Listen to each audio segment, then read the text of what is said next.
كان لازم تقول لنا على ميعاد وصولك عشان جميع الحرس وموظفي القصر وشعب كيميت يكون في استقبالك. أنا الملك تحتمس الثالث، ولي عهد تحتمس الثاني.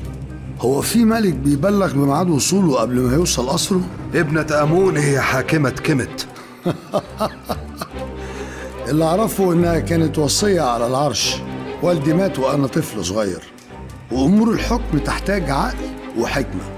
اتعلمت واتدربت وبقيت أملك من الحكمة والخبرة كتير. ولا أنت شايف إيه يا سنموت؟